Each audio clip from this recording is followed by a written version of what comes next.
Hello everyone, welcome back to Illume biology class number 352। और आज हम लोग एक बहुत ही इंटरेस्टिंग टॉपिक यहाँ पर पढ़ेंगे, वो है फीटल हार्ट। बेसिकली फीटस का जो हार्ट है उसमें क्या चेंजेस रहते हैं other than the adult heart, और उसमें सर्कुलेशन का क्या डायरेक्शन रहता है वो हम लोग यहाँ पर डिस्कस करेंगे, और ऐसा क्यों रहता है वो भी देखेंगे।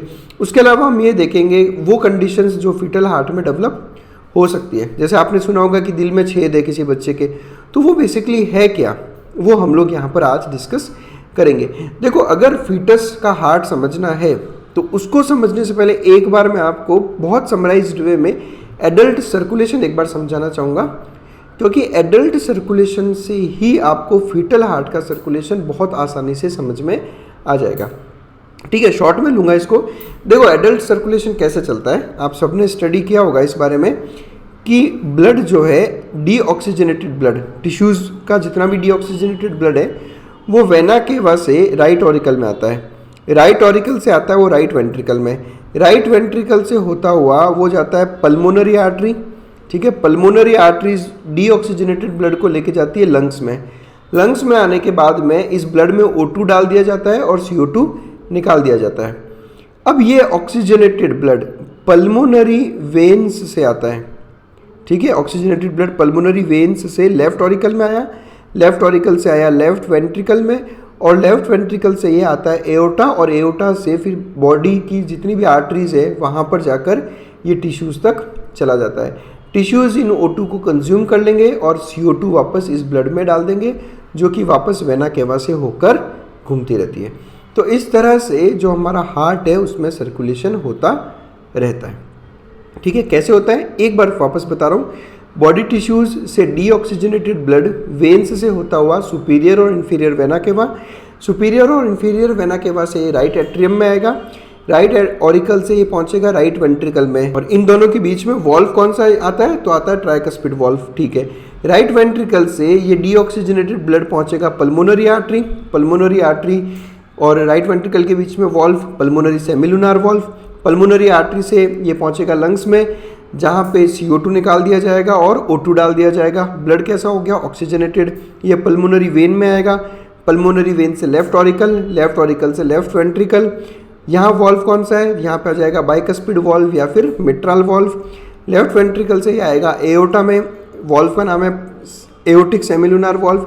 एओर्टा से ये चला जाएगा बॉडी टिश्यूज़ में। तो यहाँ पर ये ब्लड का सर्कुलेशन कुछ इस तरह से हार्ट, लंग्स और बॉडी के बीच में चलता रहता है, जिसको आप कहते हो डबल सर्कुलेशन। अब यहाँ पर जो मैं आपको सिखा रहा हूँ वो सुनना। यहाँ से शुरू करूँगा, मैं फीटल हार्ट की बात करूँगा। समझ में आ गया, ये है आपका नॉर्मल एडल्ट सर्कुलेशन। अब फीटस में क्या होता है, देखो फीटस अभी भी यूटेरस के अंदर है। ठीक है, अब यूटेरस के अंदर है यानी यहाँ पर एटमॉस्फेयर है ही नहीं भाई। यूटेरस में तो क्या है, यूटेरस तो मदर की बॉडी में, तो यानी कि वहाँ पर जो है O2 CO2 का एटमॉस्फेयर के साथ एक्सचेंज नहीं चल रहा। इसका मतलब लंग्स जो है अभी फंक्शन नहीं कर रहे, लंग्स अभी फंक्शन नहीं कर रहे। अगर लंग्स फंक्शन नहीं कर रहे तो O2 CO2 एक्सचेंज कहाँ से हो रहा है, O2 CO2 एक्सचेंज हो रहा है प्लेसेंटा से। ये ध्यान रखना आपको चीज़। एक डेवलपिंग फीटस को ऑक्सीजन कौन प्रोवाइड करता है, प्लेसेंटा। CO2 कौन निकालता है, प्लेसेंटा। लंग्स काम नहीं करता। क्यों नहीं करता, क्योंकि लंग्स एक्सचेंज करता है एटमॉस्फेयर के साथ, एटमॉस्फेयर वहाँ पर प्रेजेंट नहीं है। आप सबको पता है, आपने स्ट्रक्चर पढ़ा होगा फिटस का। तो अब आप मेरी बात समझें, इसका मतलब मुझे फीटल हार्ट में क्या बदलाव करना है, मुझे ब्लड को लंग्स में नहीं जाने देना। यानी मुझे कुछ ना कुछ ऐसा बाईपास सिस्टम बनाना पड़ेगा जिससे ब्लड लंग्स में नहीं पहुँचे। देखो मेरी बात समझो, राइट ऑरिकल से राइट वेंट्रिकल से होता हुआ ये लंग्स में। अब मैं इस पाथवे पे नहीं जाना चाहता, तो मैं क्या करूँगा, मैं एक ऐसा सिस्टम डेवलप कर देता हूँ जिससे ब्लड राइट एट्रियम से सीधा कहाँ जाए, लेफ्ट एट्रियम में। यानी कि जो डीऑक्सीजनेटेड ब्लड है वो पहुँचेगा राइट एट्रियम से सीधा वो आ जाए लेफ्ट एट्रियम। ये बीच का पूरा पाथवे क्या हो जाए, आपका बाईपास हो जाए। तो यहाँ आप गौर से देखो, यहाँ आपको राइट ऑरिकल और लेफ्ट ऑरिकल के बीच में एक फोरामेन दिख रहा होगा। फोरामेन मतलब क्या हो गया, एक ओपनिंग। जो सेप्टा होता है ना दो ऑरिकल्स के बीच में, जिसको हम कहते हैं इंटर एट्रियल सेप्टम, उस सेप्टम में एक ओपनिंग है, एक फोरामेन है। इस फोरामेन को कहा जाता है फोरामेन ओवल। क्या नाम है? Foramen Oval. यानी जो डीऑक्सीजनेटेड ब्लड वेना केवा से राइट ऑरिकल से सीधा लेफ्ट ऑरिकल, यानी लंग्स क्या हो गया? बाईपास। तो ये सबसे पहला बदलाव जो फीटल हार्ट में होता है और नॉर्मल एडल्ट हार्ट में नहीं होता। इसको क्या कहते हैं?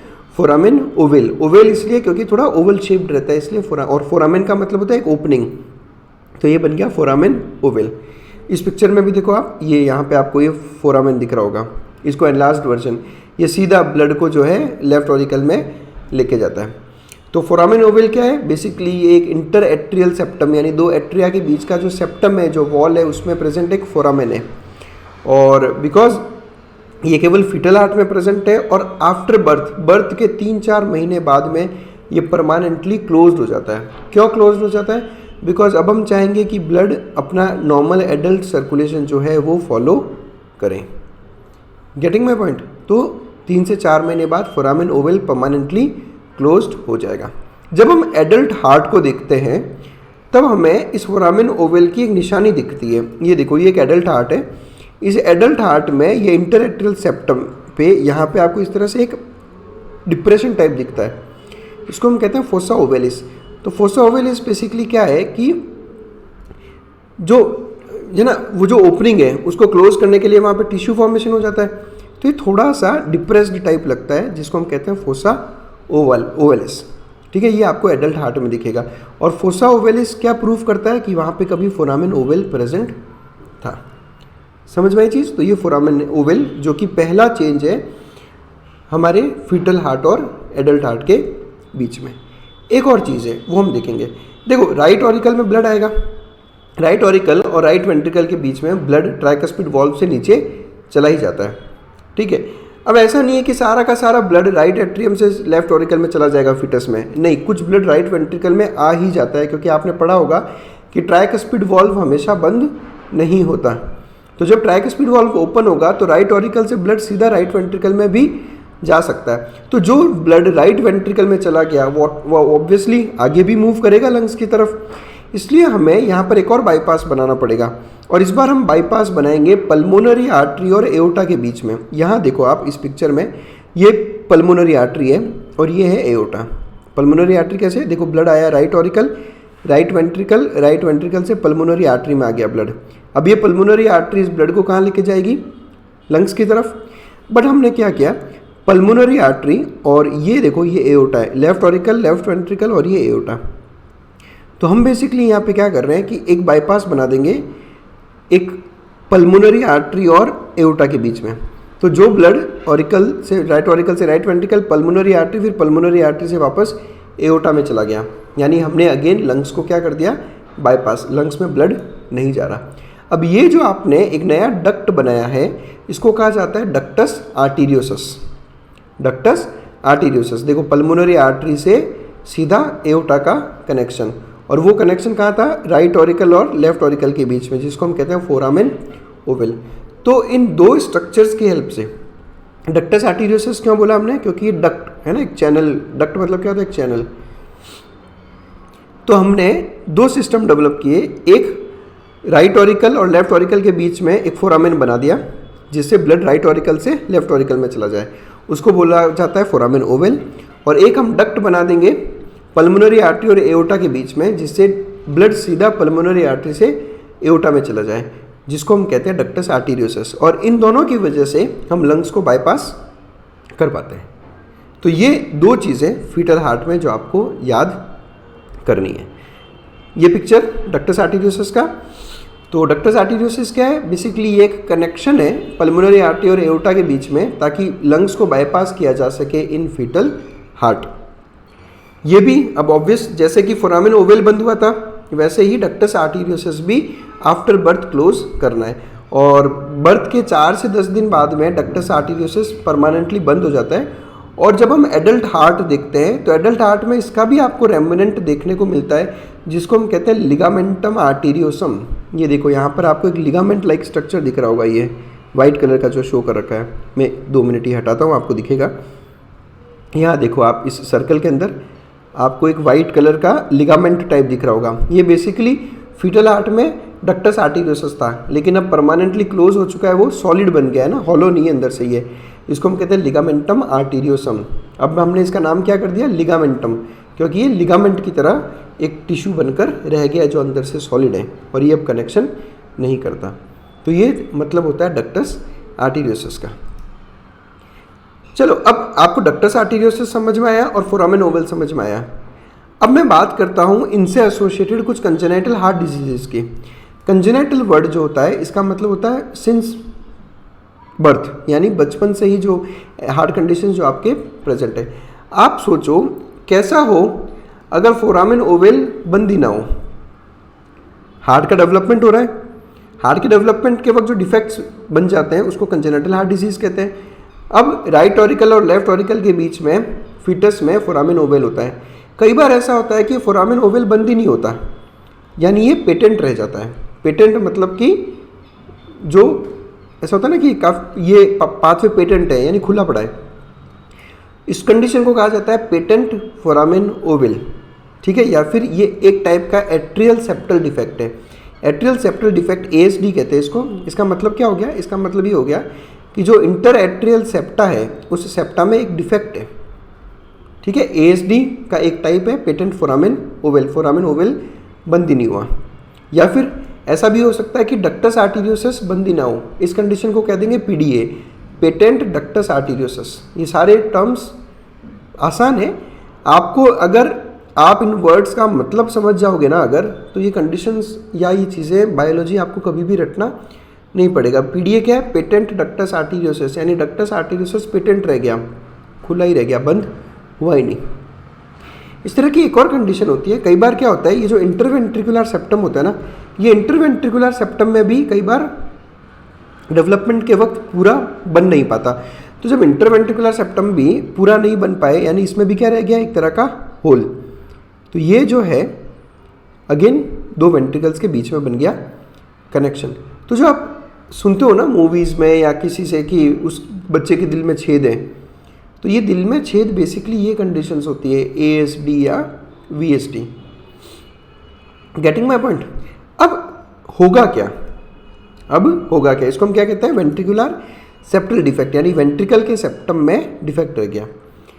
इनसे होता क्या है, चाहे आप ASD की बात करो, VSD की बात करो या PDA की बात करो, इनसे प्रॉब्लम क्या आएगी। तो प्रॉब्लम देखो क्या आएगी, हमारे हार्ट का जो सिस्टम है, जो एडल्ट हार्ट नॉर्मल हार्ट होता है, उसमें क्या कभी भी ऑक्सीजनेटेड ब्लड और डीऑक्सीजनेटेड ब्लड कंबाइन होते हैं, मिक्स होते हैं, कभी भी नहीं।